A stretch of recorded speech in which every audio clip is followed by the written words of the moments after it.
యాక్చువల్‌గా నేను ఒకళ్ళకి ఇస్తారనుకోండి. ఎందుకంటే 3 ఏమో హ్మ్.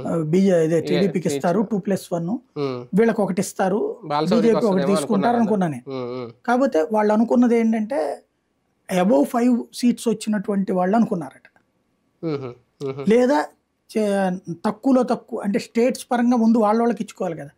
ఇప్పుడు హ్మ్. 56, 57 వాళ్ళకి ఇచ్చుకున్నారు. అవును. హ్మ్. మిగతా భాగస్వామ్య పక్షాలకి అందరికి హ్మ్. 11 పార్టీలకి హ్మ్. ఇచ్చినటువంటి మొత్తం సీట్లు. ఎన్ని 16 అనుకుంటా కదా ఇచ్చింది. ఏది?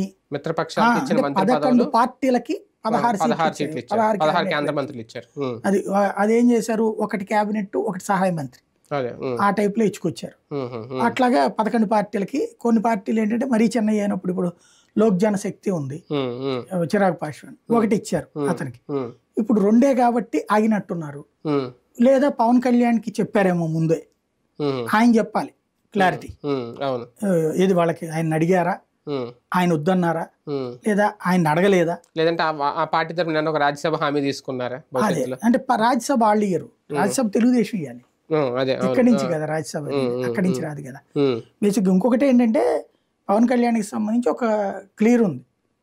అంటే ఇప్పుడు చిరాగ్ పాశ్వాన్ ఉన్నాడనుకో నాకు హ్మ్. వద్దన్నాడు అతను. హుహు. హ్మ్. 5 గెలిచాం. అదే నాకు గొప్ప విశేషం వద్దన్నాడు. హ్మ్. ఆ రూట్‌లో చూస్తే పవన్ కళ్యాణ్‌కి ఇవ్వకపోవడం తప్పులేదు. కానీ హ్మ్. చిరాగ్ పాశ్వాన్‌కి ఇచ్చారక్కడ.